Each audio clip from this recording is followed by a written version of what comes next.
What is happening, people? Bet and breakfast on a Monday. Call the sirens because there are things going down.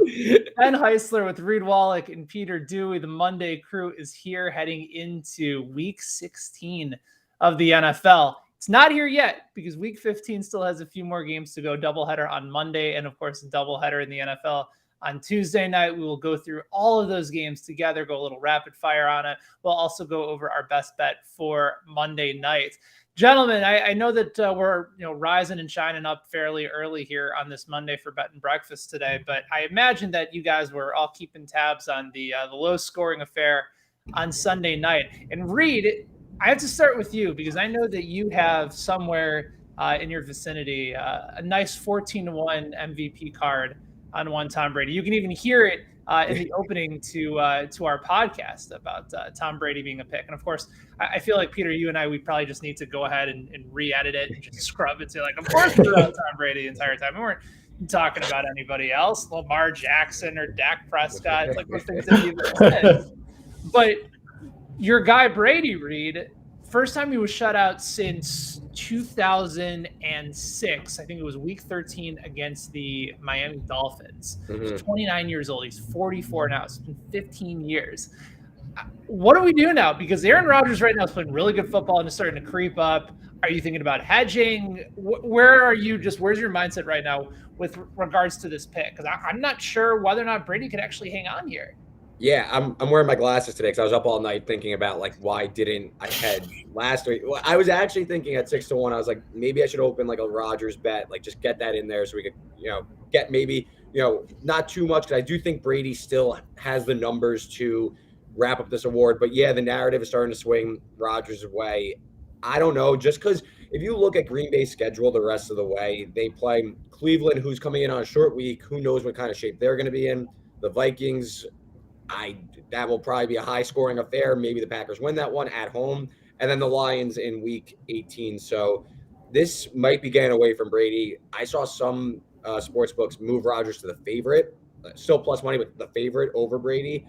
It's dark times for my Tom Brady MVP ticket, that's for sure. Yeah, it's a little bit concerning. I mean, he's still going to be able to have the passing yards advantage. I mean, he throws with 30, 40, 50 times a game, it feels like, and by far the most in the league at this point. And they don't have to. They still have a very solid weapon in Fournette. But, Peter, are we looking at Brady as like – he was minus 155 at WinBet heading into Week 15. So they haven't released it yet, but I would have to think that Rodgers is probably going to be in that maybe plus 200 or less category. He was plus 550 last week. What if you were playing odds maker right now? Where do you think the odds would be for both those guys once they reopen? Yeah, I'd say I'd have to have them. I would personally have them at a pick 'em at this point, probably around like plus 150, plus 175. I don't think that that there's enough you can say where Aaron Rodgers doesn't deserve to be in the conversation. We look at Tom Brady, like he lost a lot of weapons last night too. Like Chris Godwin got hurt, Mike Evans got hurt, Leonard Fournette got hurt. So depending upon if those guys are able to come back, like he's going to be playing with the depleted offense on top of that. Maybe the numbers fall off a little bit, but like if the Packers wrap up the 1 seed and Aaron Rodgers puts up the numbers that he's put up over the past few weeks, I think the only thing honestly holding him back is the anti-vax rant that he went on that's going to kill him with the voters. Like that's really where I think he hurt himself. But I like if Brady doesn't win the NFC, I find it very hard that you can give him the MVP over Rodgers when the numbers are probably going to be somewhat similar. Do you guys? That's fascinating because I feel like NFL voters, and I know that Rodgers kind of addressed this directly. Football voters there's not the sanctimony that baseball Hall of Fame voters carry. So I think if they genuinely think that Rodgers this season playing injured, dealing with everything from before, and listen, it's self-inflicted from Rodgers' perspective. I don't think voters would hesitate to vote him for MVP again. I'm surprised. Like, Reed, do you feel like the voters could get in the way here? Well, part of my bet on Brady, just to like go back and look at, I saw the numbers. So Brady's weapons might be all banged up here down the stretch. And also the fact that it's really hard to win back-to-back MVPs. I think it's happened maybe one, I don't know the number off the top of my head, but it's happened. I can count on my hand how many times it's happened. So that's going against Rodgers. That being said, I was also expecting the Bucs to be the 1 seed in the NFC. I thought they were going to have the best record, which they were on track to do, or at least tie the Packers record-wise. So, yeah, I could see if Rodgers wraps up this 1 seed early, he has the efficiency numbers, not necessarily the volume that Brady has, but there's a chance Tampa Bay kind of stumbles down the stretch if Godwin's out a little bit, Evans is out a little bit, Fournette. I mean, these are his 3 favorite weapons to pass to. So it's going to be interesting to see how the Bucks bounce back next week against who they play next week. They're on the road at Carolina. Yeah, I mean, Carolina might just be quitting this year, but I mean, we'll see. We'll see what happens to Tampa Bay down the stretch. But it's definitely interesting, and I'm definitely sweating my bet out now. Right. So I think you don't have to sweat because Brady, you're on my side. Brady's walking away with this thing. The final, yeah, he's walking away. I think this is fun fodder for a Monday after Tom Brady got shut out and swept by a Saints team that we all laughed at just a couple of weeks ago. He's won this thing. I think, if anything, this is the ideal time to try and get the best value remaining on Tom Brady, because you know he's going to come out pissed next week on the road against Carolina. Panthers defense has been okay. It's been like, of all things for them this year, a little bit more consistent. But yeah, they're hurt. Their offense is a complete and total disaster right now. No McCaffrey. Newton gets to go up against Brady after he played some time in New England. Like, it's 2 games against Carolina the rest of the way, and then a trip to the Meadowlands to take on the Jets. Like, what could Tom Brady possibly do if he enters as the favorite this week to lose that MVP, unless they blow a game to the Panthers, which they're not going to do? Maybe one of the games is close, but the game that he's going back on the road, not this week. He's going to be upset. Like, they're going to be fired up. You know, even if they don't have Evans and Godwin, I think they'll schematically be okay. I just can't fathom a scenario unless Rodgers. What more does Green Bay have to accomplish this year? Like, they basically, if they win out, they have the number 1 seed. And they locked up the division already. They locked up the division. Like, Rodgers' case has been made. Brady's case can only be furthered, and he's still likely the favorite. So I don't think he loses the grasp unless Rodgers just does something we've never seen before. I think he's hanging on to it. I think Rodgers' case gets further, though, as much as, like, I think him sitting out the week for COVID hurts him. Like, it also helped him because they looked horrible with Jordan Love at quarterback. Like, that's a former first-round pick. So you see how important Aaron Rodgers is to that team. Like, obviously, we didn't get a chance to see that with Tom Brady, and we know how important Tom Brady is to that Buccaneers team. But Ben, I completely agree with, like, the stretch. Like, the Bucs should go 3-0, but I'm very intrigued to see what happens without all these weapons, because I know the Saints have a much better defense, but Carolina's defense is not bad. They entered this week 2nd in the NFL in yards per play. So, I mean, it's not like he's going to be able to walk all over them. And if he's playing with, you know, the second team receivers, you never know. Maybe they keep it close and he doesn't put up the numbers, and then there's even more of a case for Rodgers at that point. Yeah, this went from like a Brady walk away. I mean, if he wins last night, I think he stays odds-on favorite. This is kind of over now.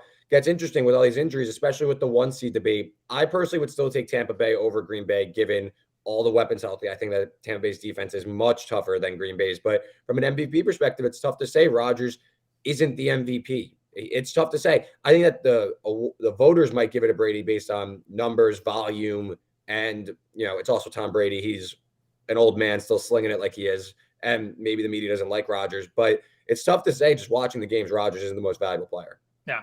And by the way, we also learned from last night's game that Tom Brady, like Pat Mahomes, also knows how to throw left-handed, except he was just doing it with a Microsoft Surface tablet instead. All right, let's move on, because we got an interesting pair of games for both a Monday night doubleheader and then a Tuesday night doubleheader. So we're going to go a little rapid fire here, because I want to break down these games on Monday. Reed, you got to play on the Monday slate. Peter, you got a game on the Tuesday slate. So Reed, I'll start with you first. Monday night doubleheader tonight.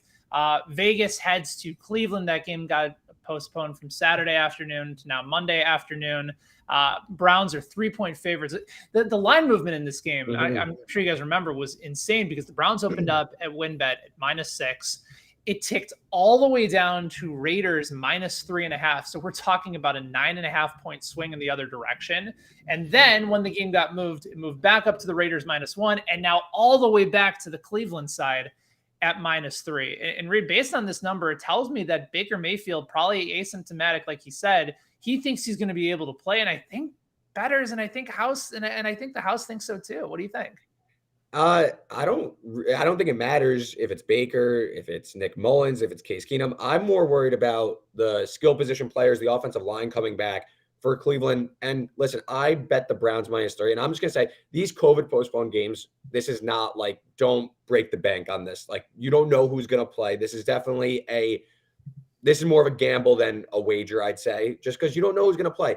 I'm banking on, though, that this game got pushed back and that there is a lot more Browns players back than expected. And I think you're getting a reduced price. Wyatt Teller's already activated off the COVID list. If the Browns could get back a guy like Austin Hooper or Jarvis Landry to go against this Raiders defense that is 26th in pass DVOA, I think that they're going to be in pretty good shape to get this Raiders team that their season might be done here. Faint playoff hopes. They have an interim coach. It's been a long year. Darren Waller's not playing. They now have to go to Cleveland on like an extended week, short week the other way. What kind of Raiders team are you getting? Whereas the Browns, they got this game pushed back. They're going to get a bunch of guys back. And their playoff hopes, they are in first place of the AFC North if they win this game. So there's a ton to play for in Cleveland's perspective, whereas the Raiders, I don't know if they're getting up for this, so I'll take the cheap price on Cleveland. Yeah, I think that play makes a lot of sense. And Peter, I'm curious to get a quick perspective from you too here. But I think the Browns line, purely based on the fact that they got what they wanted. That's what like, everybody was completely worried and panicked that they were going to have to play this game, that they weren't going to be able to field enough guys. They petitioned the league settled through. Like, they have a game on Christmas the following week against Green Bay that like they couldn't even afford to have this game be a look-ahead game for. I think if you're focused on the now for Cleveland, this is the game because the Raiders are being outscored by more than every team in the league over the last 3-4 weeks. They've been a disaster, especially on the defensive side of the ball. And for Cleveland, regardless, like you said, of whether it's Baker or somebody else at quarterback, they're going to run the ball heavy against Vegas. And I just don't know that Vegas has anybody to stop them at this point. I think it all depends on what number you got this at. Like if you were telling me at the beginning of the week, like Browns -6.5, I don't know if I would have taken that just because I don't really trust their offense. But -3, like you guys said, everything has fallen exactly how they would have wanted it to fall. And if Mayfield plays tonight on top of that, like you can't really ask for more if you were the Browns. So I do like them in this spot at -3. All right, we got a couple games with 6-point favorites right around sort of that number. Washington football team heads to Philadelphia. They are 6-point underdogs on the road against the Eagles. Meanwhile, you have the Seattle Seahawks going to LA. Rams were also in protocol this week as well. And you have the Rams right now. Even with all the guys in protocol, guys, they're going to be a 6.5-point favorite over at WinBet against Seattle this week. So looking at the Tuesday night slate, Peter, I know you have a play on that. Where are you looking? Yeah, I'm looking at the Eagles here, -6 against Washington. Washington's not going to have, at least last we saw, Taylor Heineke, Kyle Allen both out for this game. They're going to have to start Garrett Gilbert, who they signed this week to join the roster. So I really like Philadelphia against a third string, I guess you could say, quarterback. I mean, Washington really doesn't have, they just don't have anybody to throw the ball. And then you look at the Eagles defense, they're 9th in the league in rushing yards allowed. They allow just 4 yards per carry. So I don't think you're just going to be able to run the ball and kind of hide Garrett Gilbert in this game. And this game means a lot for the Eagles. We've talked about it on BetSided. We've written a bunch of stuff about it, how the Eagles have an easy stretch to finish this season. They play the Giants, they play Washington again, and then they play the Cowboys in week 18, where Dallas is going to have the division locked up, may not be able to move up or down in the NFC. They may just sit everybody. And so in theory, there's a chance for the Eagles to win out and go 10-7, and that would pretty much lock up a playoff spot for them with the way the NFC is gone. So I think this game means a lot more for the Eagles. Obviously, both teams are 6-7, but now that Washington doesn't have a starting quarterback, like I just don't see them being able to pull off this game. I think Philly can dominate this one. I think they should be able to. In fact, we saw at some books this line go way, way up on the Philadelphia side and started to creep back down again. I was a bit surprised that the line didn't continue based on all the guys that we assume are going to be out for Washington, but maybe the extra days kind of neutralizes it just a little bit more. All right, let's go on to best bets for Monday. We got some games in the NBA tonight. Not a ton still in college basketball. Got some bowl games going on today as well. So as we kick things off for best bets, Peter, I will start with you. Where are you looking on this Monday?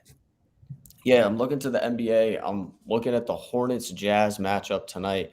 Hornets are 12-point dogs on the road against Utah, and they got blown out last night by the Phoenix Suns. They lost 137-106. But I'm actually going to buy low on this Charlotte team right now because their offense is just too good for me to have them as a double-digit underdog in any matchup almost, because they just score a ton of points. And there's going to be nights where they might look really bad like they did against Phoenix, but then there's also going to be nights where they're going to put up 130 and they're going to be in the game. They play a Jazz team that is number 1 in offensive rating. They're number 2. So I think we're going to get plenty of points, but the over is way too high for me. It's at like 2. I think the total is at 235. I don't know if I can get all the way there in this game because Utah does have a decent defense. But I was looking at the Jazz at home this year. They're 8-8 against the spread. And then also as a double-digit favorite this year, they're just 5-7 against the spread. They just lost back-to-back games at home. One of them came against a shorthanded Wizards team. I just don't know if I can get to 12 points. I think Charlotte keeps it within 12. Yeah, I've seen the Jazz have some of those games where you're up by 20, 30 points and they're just cruising along. And then they've lost some games against sizable underdogs that they should have won. And those games are always close. So it's always going to come down. You're going to have to sweat it out a little bit, especially if you take one of these underdogs on the money line against Utah. But I'm with you. I think Charlotte is going to try and keep that pace going against Utah, try to stay around. What about they had back-to-back games? Sorry, Ben. They had back-to-back games. Their last 2 games against the Spurs and the Wizards, they were double-digit favorites at home, and they lost. So I love Charlotte to at least cover here. What about for you, Reed? Yeah, and maybe the Jazz, that home court advantage is a little overrated. I know they play at altitude. They, crazy home court. Maybe it's a little overrated right now. But yeah, I'm going Monday Night Football, another football play. Bears plus 6.5. I would never lay this number with the Vikings. Kirk Cousins 1-9 against the number on Monday Night Football in his career. The Vikings 3 of 13 games have finished with 7 or more, margin of 7 or more points. So this team is always playing heart-stopping games. 2-4 against the spread as favorites this year. I just can't see it. Vikings are 31st in EPA per rush this season. So I think that David Montgomery's going to have a big day. Justin Fields has looked a little bit more comfortable since coming back from injury. Again, I like the Bears at home to hang around this number. And honestly, just who's rushing to bet the Vikings in this game? I get the Bears have COVID issues, but this is a home division game late in the year. The Vikings, they don't seem like a playoff team to me. I'm kind of pulling for the Bears so we could get the Vikings out of this playoff race because I just can't with them. They are not for the weak-hearted for sure. So I think the Bears are live to win this game, to be honest, at home. So yeah, I'm going to take the 6.5 and bonus bowl play. I like Old Dominion in the afternoon game against Tulsa plus 9 on the money line. Love it. Just a quick reaction from this Bears fan before we get into my best bet of the night. They have nobody healthy in their secondary. Like Justin Jefferson will eat them. But it's the Vikings. We know it is the Vikings. The Lions just won outright, blew out the Cardinals as like 13-point underdogs. And they were starting nobody. They have nobody. Hawkinson's out, Swift's out. Anything is possible. And give me the home team division. I love it. All right. Yeah. I love your pessimism on this. It's like the reverse Brady thing. I love that you, the Bears fan, thinks they're going to get blown out because that's just giving me more optimism that the Bears are going to win this game outright. I think they're from an offensive side. Like if anything, the play that I like in this game is the over. Because I think Cousins will. I think Cousins will. I'm actually stunned with all the guys missing on the Bears defense that it's still at 45 because the first half they'll usually play well, and then the second half they'll realize that the offense isn't doing anything, and then the floodgates will start to open a little bit. But they're not going to have Akeem Hicks. They're not going to have anybody in their secondary. Like in theory, Cook should run wild. Jefferson should have a monster game. It's still Cousins, so I get the apprehension there. But, from Fields' perspective, he's going against a pass defense that's been a mess as well, and he might be able to get going a little bit with Darnell Mooney, especially maybe Cole Kmet, a guy in an option in the middle of the field. So I like the total. I like the over 45 in this game, but I'll take your Bears covering. I feel like people can see on the video, the Bears shirt is making its debut. I've probably had this since I was in college, and that was 1,000 years ago. My best bet for tonight is in the early game between the Raiders and the Browns. I like the under on Derek Carr's passing yards total, and we actually wrote about this a little bit over at BetSided. He's not throwing the ball downfield over the last several weeks. 3 consecutive games, his yards per attempt have gone way, way down. Last week, it was 5.8 yards per attempt, and they were getting blown out in Kansas City by like 30-something points. It's just not a good number for a quarterback that needs to take some chances downfield, and that's what he was doing the first 3 weeks of the season. He had 400 yards, 383, 385 yards the first 3 weeks of the season. He's just not doing that anymore. There's no threat. And when you don't have any sort of a threat, you're just dinking and dunking, and just no teams are scared of your offense. So I just don't like this number for him. I think if anything, they try to establish Jacobs a little bit against the Browns defense. But the Browns have also been really good too against the pass, top 6 in the league as far as passing yards allowed. So Derek Carr, it took him 48 pass attempts last week, guys, against Kansas City to get to 263. 261 and a half against Cleveland. It's going to be a little bit more limiting. It's just not going to happen for him. So I am passing on the over there, rather go the under route instead. And there you have it, guys. That is Bet and Breakfast for week 16 in the NFL, more so the end of week 15. I'm so used to saying that at the end of our Monday shows. Always appreciate you guys getting up with us and hanging out. Hopefully our bets will hit, and if you tail them, please let us know. And if we fail you, we're always here for that back and forth discussion as well. Check us out, fansided.com/BetSided, and also on social at BetSided on Twitter, Instagram, and TikTok. For my guys, Peter and Reed, I am Ben. Talk to you guys soon. So long, everybody.